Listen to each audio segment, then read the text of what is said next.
Well, welcome to the Speak with People podcast. My name is Jason Raitz. I'm so excited that you are joining us today. We believe that healthy communication is oxygen for your relationships and your leadership. So whether you communicate one-on-one, to a team, from a stage, or from behind a screen, we hope this time on the podcast today will challenge you.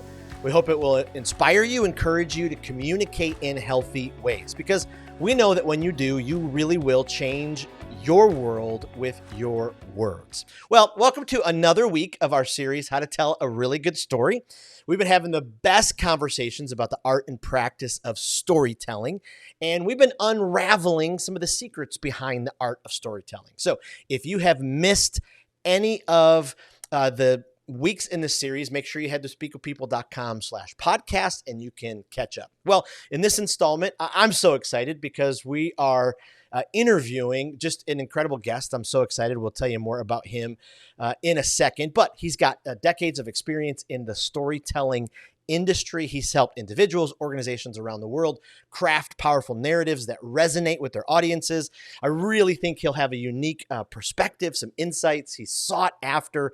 And I ran into him at a conference and I tried not to be the annoying fan, but he was so gracious and asked if he'd be on the podcast. And he said, yes. So I will let him tell you more about himself, but I'm so excited today to welcome Phil Cooke to the Speak with People podcast. Welcome, Phil. Well, thank you very much. I'm honored. That's a great introduction, by the way. And let me just say, when you say we ran into each other at the conference, I think we literally did run into each other. We really did. So yeah, it was a good start. It was a good start. I love it. I love it. Well, could you tell us just tell our listeners a little bit about who you are, your story? That'd be great. Yeah, my wife Kathleen and I launched a company here in Los Angeles called Cooke Media Group many years ago, and we've produced programming in about 70 countries around the world. We've done films, we've done television programs, we've done Super Bowl commercials, we've done all kind of stuff, and it's just been a really interesting ride. Now I focus mostly on helping churches, nonprofit organizations, helping them tell their story well. So we come alongside with them, we consult with them, helping them, whatever it happens to be, short videos, podcasting, television, social media, all kind of things. Because I'm going back to your opening comment, which I think is so important, that communication is really the heartbeat. And I spoke at a conference just last week to 1,000 worship leaders at churches. And I said that you will never be a great leader until you can become a great communicator. Wow. And I just think that communication really lies at the heart, because, you may not speak to, I was in Brazil speaking to 7,000 pastors and business leaders just 2 weeks ago, and you may not speak to that size crowd, but at some point you're going to speak to your film crew, your design team, your video guys, whatever. You're going to have a team of people around you that you need to communicate well with, and you're going to need to inspire and motivate them. So I love what you're doing, and I'm so behind the podcast concept, because you're right. Communication is the key to everything. Oh, well, thank you. And even now, I mean, I think about all the Gen Zers who have created, who would have thought 20 years ago that a 15-year-old could have a platform with thousands of people just with their phone. I mean, that's communication. Exactly right. Is just so important. And I gotta say, I interviewed lots of folks. I love your backdrop because I'm a little bit of an eclectic myself. I love some stuff, and so I can see that. I'm already looking. Funny. I love what you got going on there. Yeah, a few of the little hardware. When you're around as long as me, you tend to win a few awards occasionally. What do they say?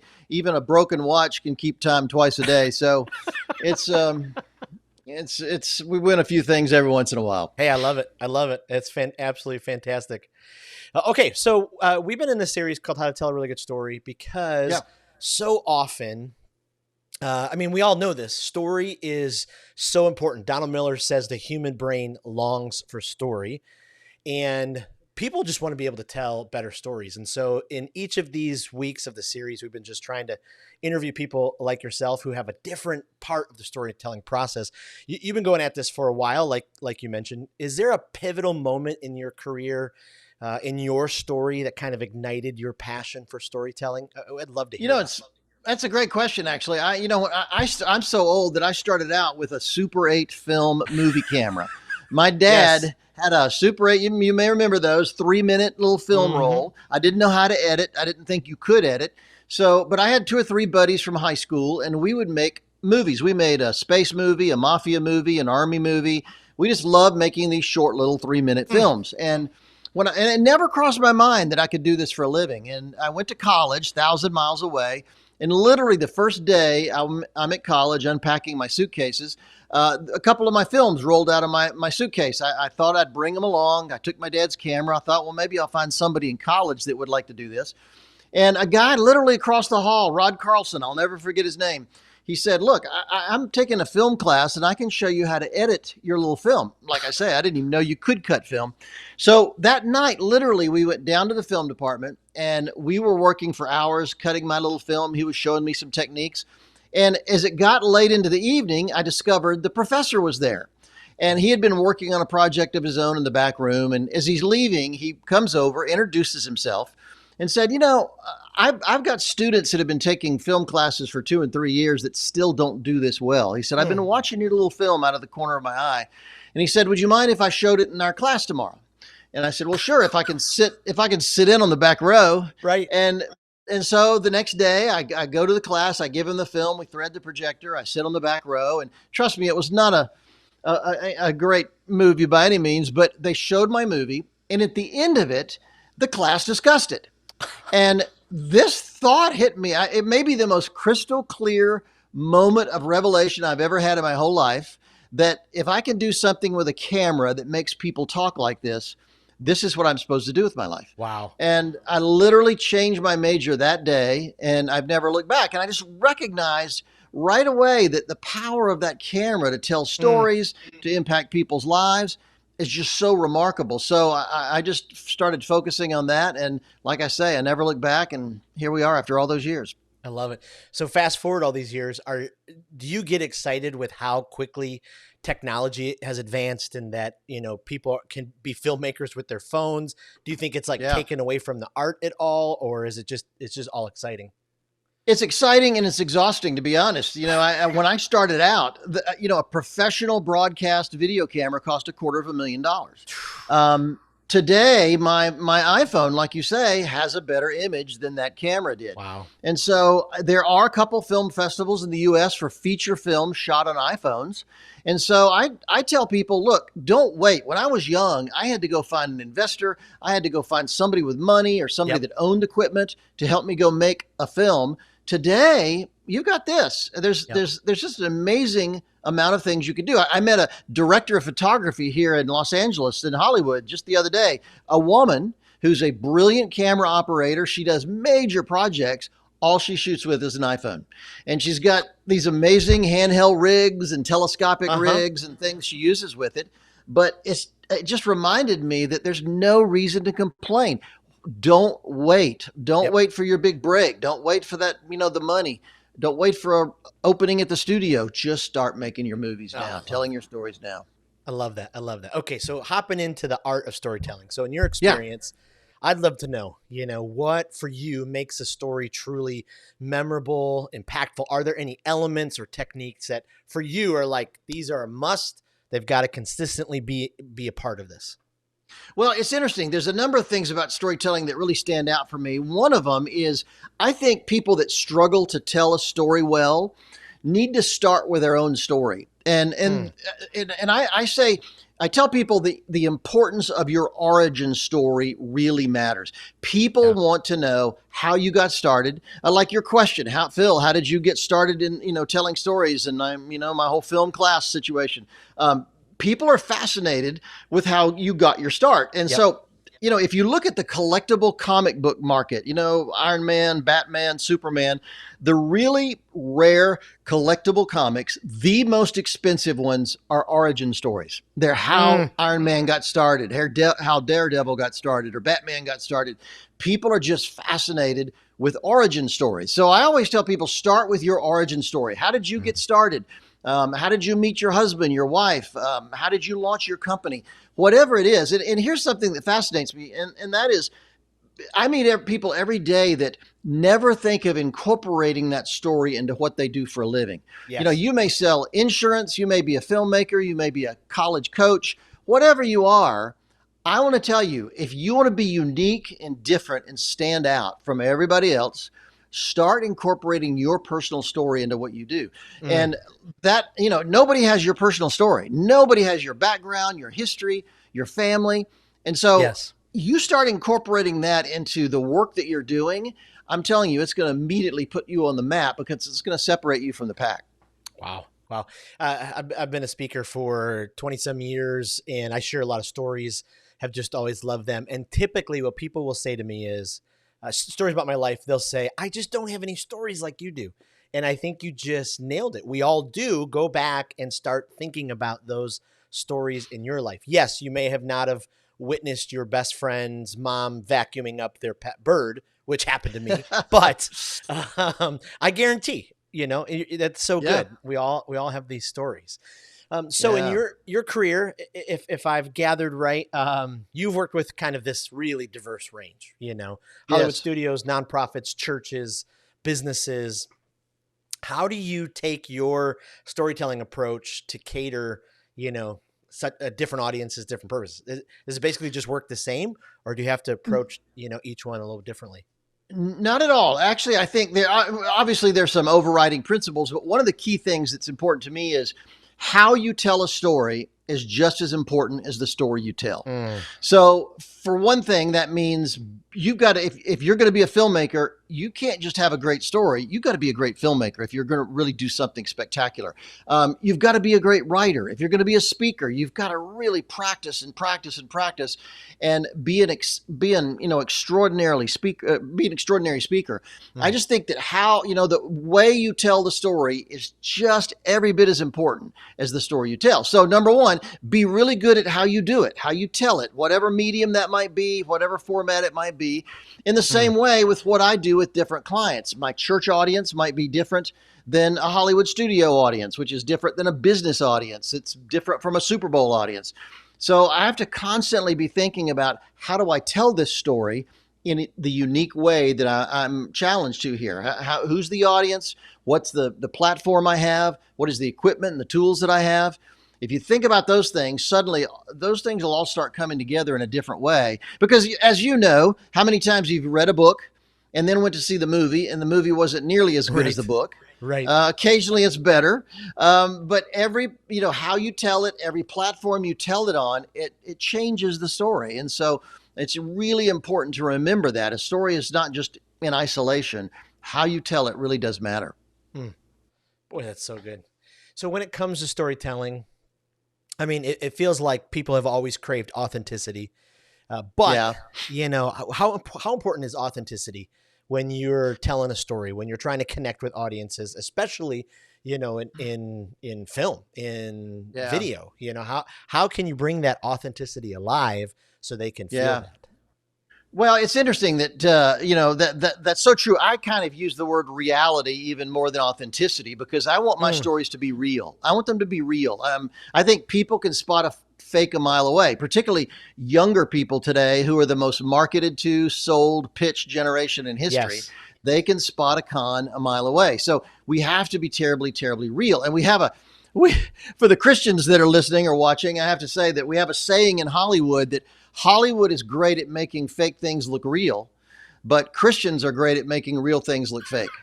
And it's sad. It's very sad. But when you think about it, you see Christian movies or Christian television programs. They're not being, most of them are a little bit on the cheesy side, a little bit on the corny side. They're a little bit, they're not real, authentic stories. And so I just think that telling the story the way it should be told. Obviously, you can leave out gratuitous violence or sex or, things like that. However, I wrote my PhD, my doctoral dissertation on the movie The Shawshank Redemption. Wow. And here you had everything negative in that movie. You had prison, you had homosexual rape, you had vast amounts of violence and obscenities. And yet it was such an incredibly powerful story because it felt real. It was done so well that it was a powerful movie. So reality, authenticity, you're right. It's incredibly important. So good. Go with me back for a second because you said something really profound there. Isn't it interesting how these younger generations, they really can spot a con or the inauthentic person? I mean, it's amazing how quickly. Why do you think? Is it the advancement of technology? Is it because of how much they've been marketed to? I mean, do you think it's all those kind I of think things it's combined? I think it's all of the above, probably. I do think that remember they're the first, the youngest ones out there, the first generation that's really had iPhones, computers, the digital world their whole life. Most of us, lived a significant part of our life before we got introduced to a lot of those things. Mm-hmm. And so they've lived that way all the time. And one British study indicates that the typical person today sees about 10,000 media messages every single day. And so we're literally being overwhelmed with advertisements and promotions and all kind of stuff like that. And I also saw a study recently that we touch our phones an average of 247 times a day. So in that world, they're getting so much input. We grew up with a myth, actually. Remember when we were in school and we were taught that we only use 10% of our brain? Right. Well, that's a total myth. I mean, we're literally being overtaxed because our brains are just being overwhelmed with the sheer amount of information that's flooding toward us every single day. So I think that generation has just grown up with that, and they've gotten a lot better at discerning the real from the fake than we ever were. So it's a combination of things. Technology probably doesn't help. Yeah. It's interesting. You think about, you mentioned the brain kind of thing. I'm remembering the movie Limitless. I don't know if you saw that movie. Yeah. Where he takes that pill, and it gets the other part of his brain working. Kind of, going off of that, I just saw an interview with Steve Cooke recently, and he talked about how when they created the iPhone, they never wanted it to be something that you spend all your time with. And so he said for his goal now is to look people in the eye as much as he's looking at a screen. And I thought, wow, that's powerful. How do we get that to the younger generation? Yeah. It has to be intentional, though. It has to be really intentional. I go to restaurants all the time, and I'm on the road an enormous amount, and I'll be in a restaurant and you just see kids sitting there trying to talk to their parents, and their parents are glued to their iPhone. They're just sitting there on their iPhone all the time. And trust me, kids sense that. They get the fact that phone is more important than they are. Yep. And I just think it's really destroying relationships. I try to keep my phone in my pocket. I know there's a movement of people that I know, creative people, they're going back to flip phones. And they're trying to get away from all the, the iPhone stuff and just get back to using it for a phone. And so it's just interesting the way people deal with it, but it does have to be intentional. It will be hard, but I really would like to see us get a grasp on being able to put it down occasionally. Absolutely. Because I think it'll make a difference. Yeah. Do you ever, as you watch somebody edit, super quickly on an iPhone, do you ever go back in time when you're, editing, actual film and all that, and you're just like, it was agonizing. It was painful. Yeah, it's just amazing. I was talking to a guy the other day that makes short little Instagram and TikTok videos, and he just shoots them and edits them right there while he's standing there. And I'm thinking, how I could have never. There was no way. So in fact, when I started in television and we were editing a network television special, it took 4 people in the editing room just to operate the equipment. So things have changed dramatically over the years, and probably in that respect, it's a good thing. Yeah, for sure. For sure. So many aspiring storytellers, sometimes they kind of struggle to find their unique voice, what's their own, play on it. Any advice you would give to people who are, they're trying to lean in to kind of find their voice in the storytelling instead of just kind of copying everyone else's? Any thoughts for those folks? Yeah, absolutely. The great sculptor Michelangelo, someone asked him one time how he carved such great statues. And he thought for a moment and he said, I really don't carve statues. I just remove the excess stone so the angel inside can come out. And I tell people that are filmmakers or storytellers or creative people, it's not about becoming something that you aren't. It's about removing all that extra junk and getting down to who you really are. What are your passions? What are you most passionate about? I wrote a book called One Big Thing, Discovering What You Were Born to Do, because I've met so many people that have lived their entire life and never really understood what they were put on the earth to accomplish. And I think figuring that out, understanding what our strengths are, what our weaknesses are. In the book, I talk about, remember at the high school prom, if you were on the planning committee, we sat around a table and somebody would say, Bob, you're great in front of people. Why don't you host? And Susan, you're good with numbers. Why don't you do the budget? And Sam, you're really creative. Why don't you do the advertising, the promotion?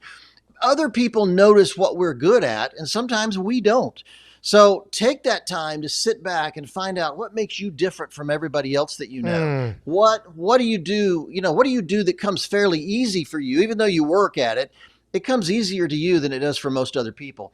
Those kind of things will start to give you an indication of what your great strengths are, what makes you unique and different. And I think that's really, really critical. And let me just say real quick that it's really, I find in Hollywood, it's about the niche. Our British friends say niche. It's about the niche. It's not I tell young filmmakers, don't come to Hollywood and to be a director, because then you're competing against Steven Spielberg and Martin Scorsese and all these other major, James Cameron, major directors. Think in terms of maybe I could be the best director at a certain kind of budget, certain kind of a genre, certain type of schedule. What are the kind of films? I have friends that became extraordinary at doing horror films. And they got so good at it, they eventually broke out and became able to do anything they wanted. Or they got really good at a certain type of comedy. They really focus. Don't try to be all things to everybody. Start in that narrow niche, become the best in the world at that little niche, and then no telling where you can go from there. Wow. That is so good. That is so good.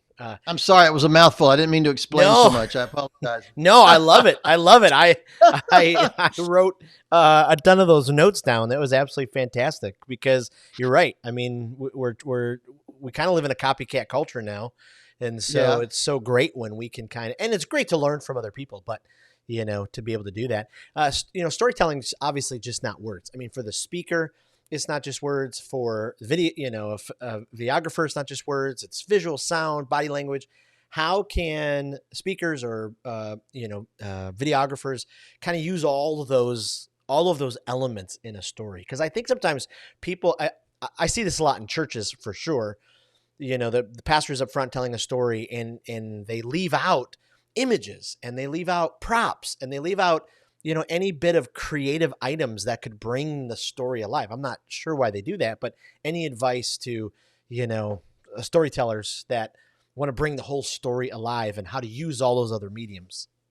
That's a great point. And I would say this: when you're starting out, don't look for props. When you're starting out, become a great storyteller first. I think that's a really good piece of advice. I know people that they decide they want a speaking career. They start speaking. They immediately go to PowerPoint. They immediately use other techniques and tools. And they suddenly start using those as a crutch. And they never took the time to become a great speaker first. So I would say, number one, become amazing at just speaking all by yourself. Let's start there. Then once you're really comfortable with that, once you're really compelling, then start looking for other ways to enhance that story. I love PowerPoint or Apple Keynote. I love being able to, because stories need to be visual. It was funny. I sat on a plane next to a guy. He looked like Dwight Schrute from The Office the other day. And he was working on a PowerPoint on his laptop. And I couldn't help but lean over, and I saw that his slides were word for word, wall to wall, no photos, no graphics, just text, solid slides full of text, just single space text. It was horrible. And I leaned over to him, and I sometimes I can't help myself, but I leaned over and just said, have you ever considered using graphics or photographs, to help enhance that? Yes. And he looked at me like I was an idiot. And he said, no, I'm a professional. I would never do that. And I thought, what a moron. He has no clue about how to make that a compelling story. If you have that much text, print it out in a brochure and hand it out to people. Use your slides and your supplementary music or whatever you're doing as a support for you telling that story. And but I agree with you 100%. Film clips, video clips, still photos, music, sound effects, whatever you can use to enhance the story. Now, I would say that, let me go third, would be, but don't clutter it up. Take it to a point where you're telling the story without cluttering it up. Sometimes we want to bring so much to the table Yep. that it really obscures the heart of the story and makes it actually more difficult. So I like keeping stories straight, clean, direct, getting to the point, and not cluttering them up. So there's a happy medium in there, but it's a great point. Or practice using your prop first. I was speaking last year and I used a life-size mirror, and I was illustrating how words can't, what words do to kind of your soul. And so the mirror, I smothered black paint all over it. And then I took a baseball and I thought, okay, I'm going to throw this ball at the mirror and it will shatter and it'll be this great big, point made. And turns out I bought the mirror that is unshatterable. So the baseball just bounced off of it and everyone just stood there. I'm like, so what you said there is just brilliant. Like, be really great at just telling the story first. Like, I love that. I love that. There's a book out there, just quick, out there called Tell Your Story, Change the World. And the whole premise of the book is, don't rely on PowerPoint. Don't rely on Keynote so soon. Become a great speaker first, then move on to those other tools, and they can be fantastic. It's so good. It's so true. I love that. So I know you've worked on tons of projects. Has there been one, it's probably been multiple ones, but one that sticks out that you've, it was just obstacle after obstacle. And then in the midst of it, you had to kind of create this compelling narrative and story. And you wondered if it was ever going to work out. And then the finished product was like better than you ever anticipated. Well, we do a lot of documentaries, and documentaries, you really can't write ahead of time. You kind of get an idea of what you want to do and where you want to go with it. But since you're interviewing a lot of people, you have no idea what they're going to say ultimately. So you kind of write documentaries in the edit room. So even though, I want to have a handle in my head of what I'm trying to do. We did a documentary on the rise of Christianity in Asia, the unexpected rise of Christianity and how huge it was. But long before it came to Europe, it was unbelievable in the East. And we filmed in India, China, Mongolia, South Korea, Japan. We were all over the place. Wow. And we were trying to weave a ton of stories and a ton of history into a 1 hour documentary. And it was a real challenge. It was a television special we did, and it was a super challenge, but you start learning to start telling the story as you go. And I love that. I love because you get to places where people will say things you didn't expect. They'll say things that you weren't planning on, and it could veer the story off in a different direction. So the way I would answer that is just to say, look, always as a storyteller, as a filmmaker, as a writer, always be open to the story going in a different direction. Because what we think in our head it ought to be, and this has happened to me so many times, what I started out to do isn't exactly how I finished up, because something happened, some person I interviewed or a circumstance or whatever during the production veered it off in a different direction. It took it to a much better place that I'd never expected. So to do that, you have to be open to that and not so locked into the story in your head or the idea in your head or the outline in your head that you're not capable of really changing things up. Ooh, that's so good. That's so good. Kind of as we finish up here, boy, there are times just like flew by, and I'm sure I could, ask you like 15 other questions, but any, actionable tips you'd leave our listeners as they're trying to master the art of storytelling, as they're trying to, I know you've given us such good, wisdom and some really rich action steps already, but anything as we've kind of gone through, that you would kind of leave with our storytellers? Yeah. Let me give you 3 things real quick. I call them the holy trinity of creativity. One is find the place. The other is find the time. And the third is show up. Find the place. Everybody has a place where we can be most productive. I've written in 120-degree heat at the base of the pyramids. I've written on a freighter chugging up the Amazon River. I've written in a Ugandan hotel room where I could hear bullets firing outside the window during a military coup. However, the best place in the world for me to write is my home office. I've got my tools. I've got my books. I've got my library. Everything I need is there. So that's the place I want to do my intense creative stuff. Then find the time. We all live with circadian rhythm, and we don't pay enough attention to that. I'm a morning person. I discovered early on that from 6 a.m. to noon, man, I can write like a wild man. I can be intensely creative. Yep. After lunch, forget it. I can do interviews. I could travel. I could speak. but intense creative work, I've got to do it in the morning. Other people keep rock star hours, like to do it late at night. And there's a sliver of people I don't understand that are at their best right after lunch in the afternoon. I'm with you. But figure it out. Figure it Yeah. out and protect that time as much as possible, because you're going to do far better work in an hour or two during your best time than you will in 5 or 6 hours at your worst time. And then the final thing is show up. Somebody told me that there's a great quote out there that the art of writing is the art of connecting the seat of your pants to the seat of a chair.